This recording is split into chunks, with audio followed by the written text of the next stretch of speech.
Hola, buen día. Mi nombre es Patti López. Yo soy encargada del área de preventas en Relex y soy la experta en la parte de espacios. Entonces, hoy vamos a hablar de eso. Mi experiencia profesional se remonta hace 20 años que empecé con Category Management. Es algo que me apasiona, lo amo, lo he hecho del lado del retailer, del lado de las marcas, del lado de la consultoría y ahora lo estoy haciendo desde el lado de las herramientas de solución. Entonces, estoy muy contenta de estar aquí. Gracias.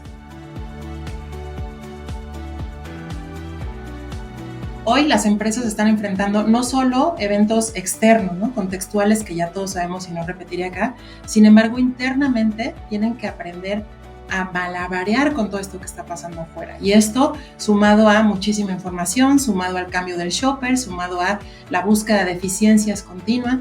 Entonces, uno de los grandes retos que hoy están viviendo los minoristas en Latinoamérica y en el mundo es cómo somos más eficientes con los recursos que tenemos. Y estas eficiencias también impactan en los espacios. Sabemos que el espacio en nuestras tiendas es limitado, entonces tenemos que ser muy inteligentes en cómo lo administramos. A mí esta pregunta, bueno, en general el tema de inteligencia artificial me encanta. Tiene que ver con, hace poco estaba leyendo unas estadísticas, se requieren cerca de 1 millón de cálculos para planear 1 metro de una tienda. Imagínate la información que eso lleva. Ahora multipliquemos cuántos metros tenemos en nuestras tiendas en los cuales tenemos que planear ese espacio, cuántos SKUs participan y todo esto es un ambiente vivo. Entonces, si lo pensamos, si hoy yo hago un cálculo de algo, mañana probablemente va a cambiar. Si pensamos la cantidad de trabajo que esto implica para una persona, es infinito, ¿no? O sea, es como si yo le pidiera a alguien que viera todo el contenido de YouTube en un día, pues no va a pasar. Lo mismo sucede con el análisis de la información. Entonces, claramente, la inteligencia artificial hoy está siendo una solución adecuadísima para podernos ayudar en todo eso y que las personas, los miembros de nuestros equipos de trabajo, se enfoquen en la parte analítica, toma de decisiones, estrategias, no en hacer Exceles y en cometer errores y entonces corregirlos. Por eso es que la inteligencia artificial genuinamente viene a darnos una gran ayuda para todo lo que podemos hacer en el retail.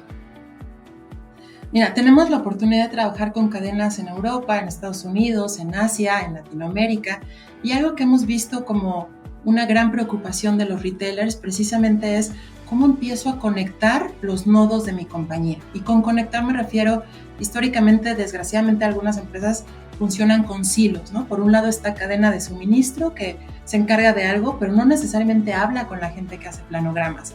Y la gente que hace planogramas no necesariamente habla con el comprador, ¿no? En términos de estrategia y de todo esto. Entonces, si lo piensas como algo vivo, como algo que está respirando, obviamente es bien importante esta conexión. Entonces, una de las grandes preocupaciones y prioridades de las cadenas minoristas en el mundo es cómo empiezo a conectar estos puntos para que todos vayamos hacia el mismo lado y persigamos las mismas métricas, los mismos objetivos y todo en bienestar del mismo shopper que compartimos.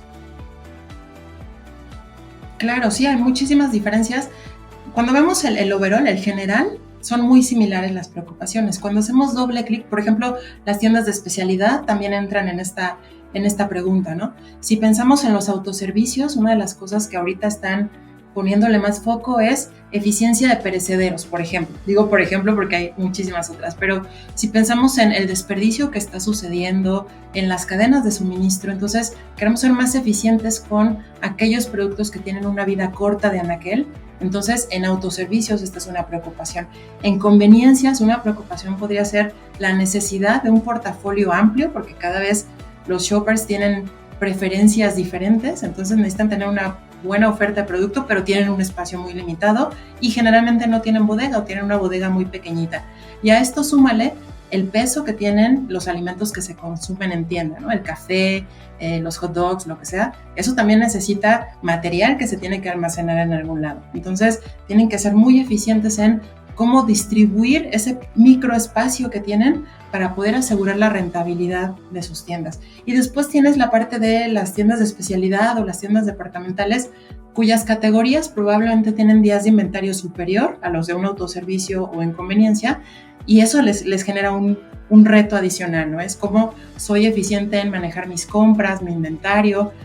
Muchos de ellos compran cosas de otros países, por ejemplo, y sabemos las restricciones que de repente pueden surgir en países como China, en donde no llegó el contenedor y entonces, ¿qué hago con ese espacio? ¿Cómo redistribuyo mis categorías?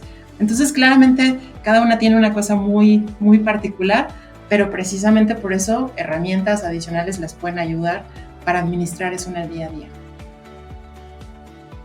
Claro, aquí entra un poco como lo que platicamos de canales, pero más profundizado, ¿no? Como bien dices, hay países como México, como Perú, donde hay una gran proporción del comercio minorista en las tiendas pequeñas, las tiendas de esquina.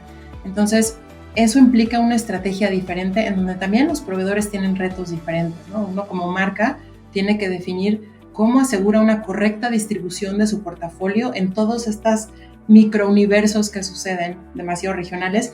Le sumamos la complejidad de las geografías, hablabas de Chile, ¿no? Entonces sabemos que la distribución puede ser un poco más complicada que en un país como Colombia, tal vez, no sé. Y en términos de la sofisticación, a mí algo que me ha dado muchísimo gusto ver en Latinoamérica es que cada vez más los comercios minoristas empiezan a voltear a ver cómo le hago para mejorar mi operación, ¿no? O sea, antes pensábamos que con el Excel era suficiente y hoy reconocemos que no. Entonces el hecho de ver cada vez más directivos y gente que toma decisiones dentro de estas organizaciones, no importa el tamaño, la realidad es que desde aquellos que tienen 2, 3 tiendas hasta los que tienen 300, 400, es muy interesante ver cómo están reconociendo cada vez más que a través de herramientas como la inteligencia artificial pueden tomar mejores decisiones. Y esto obviamente pues se va adaptando a cada país, como bien mencionabas. Ahorita las complejidades económicas en cada país son diversas, ¿no? Entonces es importante reconocer cómo como negocio podemos tomar mejores decisiones y en qué nos apoyamos para poder hacerlo. Claro, se refiere no solo a la integración de datos, sino también a la integración de áreas, de tareas, de personas. Entonces lo vemos como un entorno en donde somos uno y ese uno se conecta a través de decisiones en las que todos podemos colaborar y participar.